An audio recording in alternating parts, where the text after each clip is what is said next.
네, 안녕하세요. 저는 형사법을 가르치는 김효범 변호사입니다.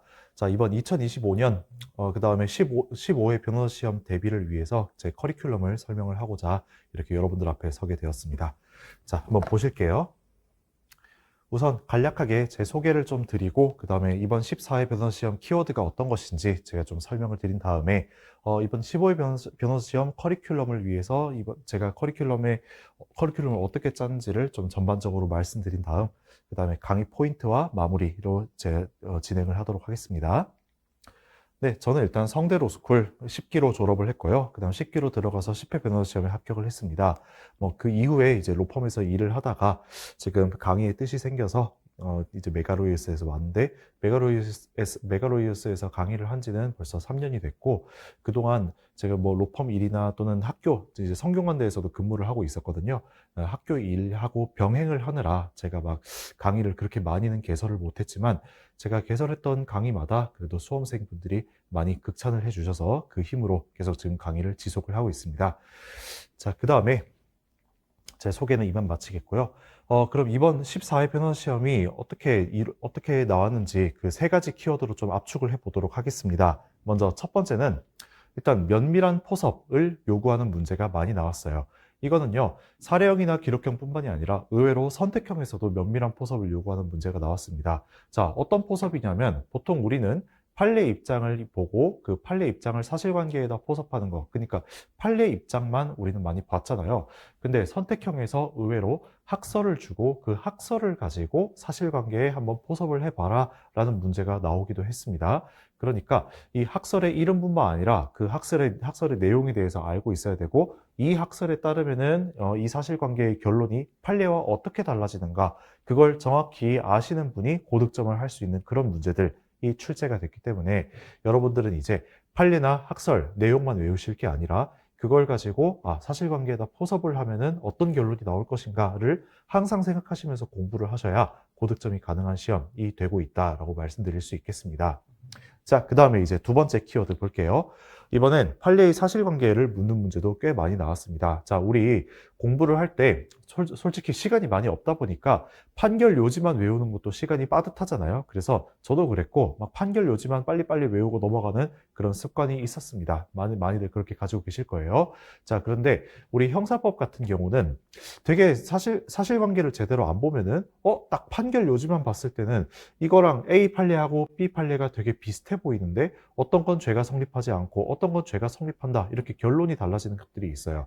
그런데 그 아무리 비슷해 보이는 거라도 판례의 사실관계를 파고 들어가면은 핵심적인 부분에서 다른 것들이 꽤나 많기 때문에 여러분들은 형법 판례를 공부할 때는 사실관계를 하나하나 따져보시는 게 진짜 중요합니다. 그렇다고 그 모든 판례를 전부 사실관계를 볼 수는 없는 노릇이고 우리 제한된 시간이 있잖아요. 거기다가 형법만 공부하시는 것도 아니고 민사법이나 공법도 공부를 하시게 되니까 당연히 그렇게 모든 판례의 사실관계를 다 볼 수는 없어요. 그런데 이제 적어도 좀 최신 판례라던가 아니면 이제 전원합의체 판례들 중에서 이제 우리 강사들이 강조를 하는 것들 그런 것들은 최소한 사실관계를 조금 정리한 다음에 우리 선택형, 사례형, 기록형 시험에 응하시는 게 진짜 좋다고 생각을 합니다. 그래야 이제 여러분들이 사례형에서 그 사실관계를 살짝 꼬아서 나왔을 때, 내가 아는 판례하고 이런 부분이 다르대. 그럼 어떤 부분에서 결론이 달라지겠구나라는 것을 바로 캐치하실 수가 있고, 그걸 아셔야만 답을 맞출 수 있는 문제도 이번에 나왔기 때문입니다. 그래서 여러분들은 사실관계를 좀 중요한 것들 위주로 좀 잘 정리해 가면서 보실 필요가 있다 말씀드리겠습니다. 자, 그 다음에 마지막으로 판결문의 전문이에요. 아까도 말씀드렸듯 이제 시간이 없다 보니까 우리 판결 요지만 보고 넘어가시는 분들이 꽤 많습니다. 그런데 특히 요새 나오는 선택형 추세가 어떻게 되냐면 요새 선택형에서 옳지 않은 걸 고르라고 할 때 사실 옳은 걸 고르라는 문제보다는 옳지 않은 걸 고르라는 문제가 더 쉽긴 하잖아요. 그런데 의외로 요새 옳지 않은 걸 고르는 문제가 상당히 어려워졌다고 볼 수가 있겠어요. 그게 왜 그러냐면은 옛날에는 이제 옳지 않은 걸 고를 때 나머지는 옳은 걸 당연히 주잖아요. 근데 그 옳은 것들이 이제 여러분들이 딱 봤을 때 판결 요지를 위주로 옳은 선지에다가 내다 보니까 여러분들이 판결 요지만 읽어도 그래 이거 어디서 본 거였어. 이거 옳은 거야 하고 그냥 날릴 수가 있었을 거예요. 근데 이제는요. 판결문의 전문에서 그 정선지 있잖아요. 옳은 선지. 그거를 판결문의 전문에서 빼다가 문제에다가 박아 놓기 때문에 여러분들이 전문을 읽지 않으면은 그게 분명 옳은 선지임에도 불구하고 처음 보는 거니까 헷갈리게 됩니다. 뭔가 여러분들이 이제 예를 들어가지고 답이 4번이라고 해볼게요. 그러면 1, 2, 3, 5번은 다 옳은 선지잖아요. 여러분들이 1, 2, 3, 5번 선지를 보면 어디선가 본 것 같은데 옳지 않은지 확실치는 않아. 그런 감정, 그런 생각이 들게끔 요새 문제를 많이 구성하더라고요. 그래서 출제자 입장에서는 굉장히 편합니다. 왜? 지금 판결문 전문에서 그냥 토시 안에 안 빼놓고 그걸 이제 따다가 문제에 박아 놓으면 그건 정선지가 되는 거예요. 근데 많은 수험생들이 판결문 전문을 안 읽으니까 이게 정선지인지 오선지인지 확실치 않은 그런 상황이 돼버립니다. 그러니까 문제 내는 입장에서는 굉장히 가성비가 좋죠. 이런 게. 그래서 여러분들이 판결문의 전문을 좀 보시는 게 특히 선택형 대비를 위해서도 상당히 좋다라고 할 수 있겠습니다. 자, 그렇다고 모든 판례의 판결문 전문을 보냐? 당연히 그건 아니겠죠. 위에 있었던 이 판례 사실관계 이거랑 마찬가지로 강사들이 이거 중요하다고 강조하는 거, 그 다음에 최신 판례들 중에서 예전 판례에서 입장이 바뀌어 버린 거, 이런 것들 있잖아요. 그런 것들은 전부 판결문의 전문을 섭렵하시는 게 여러분들이 특히 선택형 대비하시는 데도 상당히 도움이 된다라고 말씀드리겠습니다. 앞으로 제 생각에 이런 현상은 더 심화가 될 거예요. 지금 14회 변호사 시험인데 이제 15회, 16회, 17회로 갈수록 이런 그 현상은 전 더 심화될 거라고 저는 보고 있습니다. 거기다 이제 CBT 시험으로 들어왔기 때문에 CBT 시험으로 들어왔기 때문에 이제 사례 기록형의 비중이 상당히 많이 커졌거든요. 그래서 이 판례의 사실관계나 아니면 판례의 전문을 아는 상태에서 답안을 쓰는 사람과 저걸 모르고 그냥 판결 요지만 아는 상태에서 답안을 쓰는 사람의 답안 퀄리티 차이는 천양지차로 나기 때문에 여러분들이 CBT 시험을 대비하기 위해서라도 이 두 개, 세 개, 포섭이랑 사실관계랑 전문 이거는 꼭 신경 쓰셔가지고 정리를 하셔야겠습니다. 자, 이제 그럼 제 커리큘럼에 대해서 설명을 드릴게요. 지금 제가 3월에서 4월에 걸쳐가지고 형사법 선택형 기출문제 분석을 하고 있고요. 잠시만요. 네, 이렇게 분석하고 있고요. 자, 그 다음에 6월에는 형법, 형소법 이론 집중이랑 주요 사례 연습을 할 겁니다. 보통 이제 24회차로 할 텐데 저는 이제 18회차로 줄여가지고 더 컴팩트하게 하려고 하거든요. 대신에 18회차로 줄였다고 해가지고 거기에 뭔 빈 내용이 있나? 그렇지 않습니다.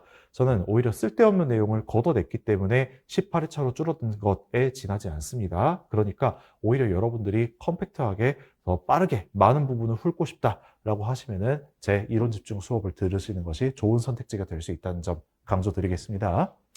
자, 그 다음에 이제 7, 8월 사이에는 기록형 단기 집중 완성 수업을 할 거고요. 마지막에 11월, 12월에는 제가 파이널 강의를 할 건데 제 파이널 강의가 상당히 평이 좋았어요. 이번에 참 개인적으로 참 이제 수강생들도 참 많기도 했었고 그 다음에 이번에 선택형, 사례형, 기록형을 가리지 않고 제가 제 파이널 자료와 제 파이널 강의에서 문제가 상당히 많이 나왔었습니다.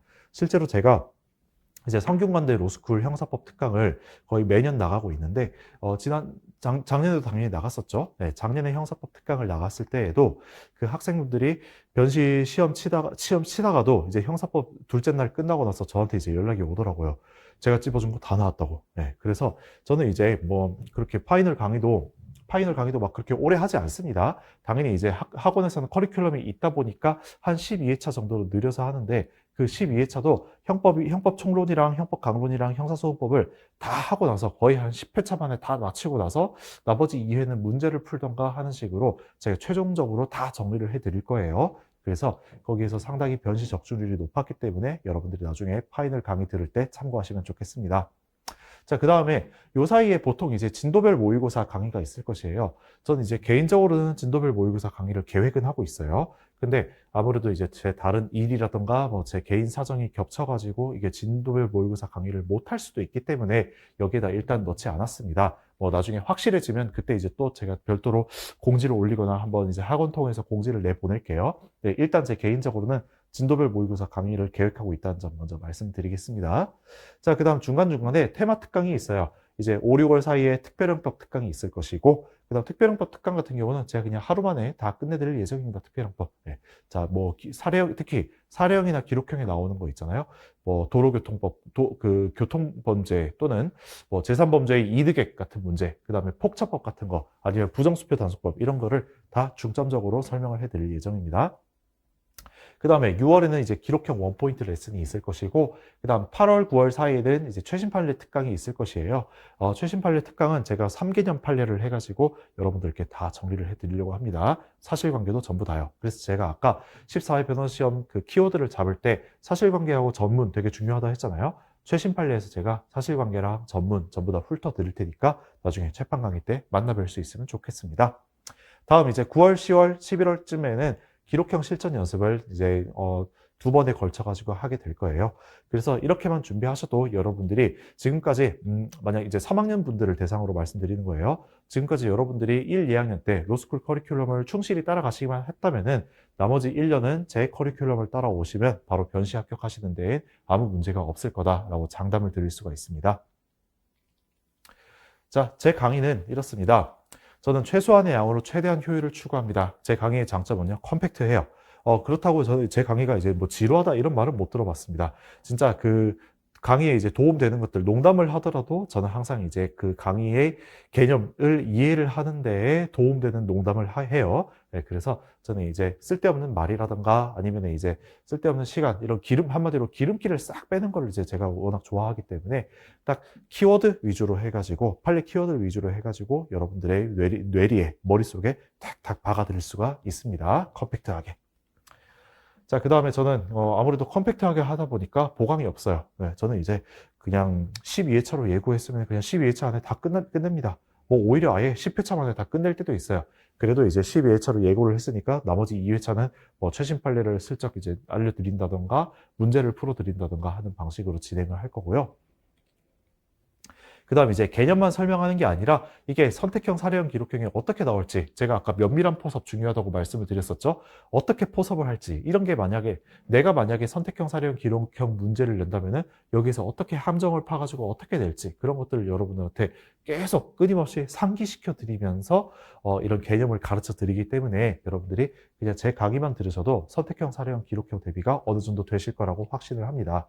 자, 그 다음에 제가 여기다가 뭐 넣진 않았는데, 저는요, 구성요건 해당성, 구성요건 요소를 여러분들이 외우도록 제가 만들어 드립니다. 자, 그러니까 무슨 말이냐면, 우리 형법 공부할 때 있잖아요. 형소법 말고 형법 공부할 때는 가장 중요한 건 저는 구성요건 요소를 외우는 거라고 생각을 합니다. 뭐 고의니 과실이니 이런 주관적 구성요건 요소 말고 객관적 구성요건 요소 있잖아요. 예를 들어가지고 사기죄의 구성요건 요소로 하면 뭡니까? 사람을 기방해서 사고 야기한 다음에 처분행위해서 재물 또는 재산상 이익을 얻으면 성립하는 거. 그게 이제 우리 형법 347조 1항에 있는 사기죄인데, 그 구성요건 요소를 아는 게 왜 중요하냐? 이제 여러분들이 판례를 막 많이 공부하실 거 아니에요? 근데 그 판례를 공부하시다 보면 판례에 늪에 빠져가지고 내가 공부하고 있는 판례가 대체 어느 주소에 대한 것인가? 내가 공부하는 판례가 아까 그 사기죄의 구성요건 요소들 중에서 어떤 구성요건 요소에 대한 것인가? 라는 거를 까먹기 십상입니다. 그래서 그냥 판결 요지만 드립다 외우다 보면은 나중에 이제 그걸 응용해서 꼬은 문제가 나오면은 거기서 이제 많이 낚이고 틀리게 마련이거든요. 그런데 여러분들이 일단 어떤 죄의 구성요건 요소를 빠삭하게 알고 계시잖아요. 그러면 일단 여러분들이 뭐 판례를 보는 눈이 당장 생길 겁니다. 딱 판례 보다가 이거는 왜 사기죄가 안 된다고 그랬지? 그래, 이 요건이 탈락했기 때문에 사기죄가 안 되는구나 라면서 일단 판례를 이해하는 눈이 되게 깊어지게 될 거고요. 그 다음에 문제에서도 역시 여러분들이 모르는 판례가 나왔다 하더라도 여러분들이 구성요건 요소, 즉 기본기에 빠삭하다면은 판례를 모르더라도 내가 알고 있는 이 지식에 비추어서 이런 거는 죄가 성립하지 않겠구나, 죄가 성립하겠구나 라는 거를 대략 추론을 할 수 있게 돼요. 그리고 그 추론이 거의 다 맞게 됩니다. 구성요건 요소에 대해서 빠삭해진다면은. 네, 그래서 저는요, 우리 형법 공부할 때 특히 고득점을 위해서 구성요건 요소를 아는 것은 정말 무엇보다 중요하다고 생각하기 때문에 항상 수업을 할 때 어떤 죄, 특히 형법 강론 수업할 때예요. 어떤 죄의 구성요건 요소를 항상 칠판에 나열을 해놓고 들어갑니다. 그 다음에 판례를 말씀드릴 때도 그 판례가 이 구성요건 요소 중에 어디에 해당하고 이 구성요건 요소가 왜 탈락을 했고 그래서 왜 성립 안 하고 이거를 항상 여러분들에게 주입을 시켜 드릴 거예요. 자, 그래서 제 강의 포인트 이쯤에서 줄이도록 하겠습니다. 자, 그럼 저는 이제 제 커리큘럼 설명은 여기서 마치도록 하겠습니다. 여러분의 합격 메가로이스와 함께 하세요. 네, 잘 들어주셔서 감사합니다.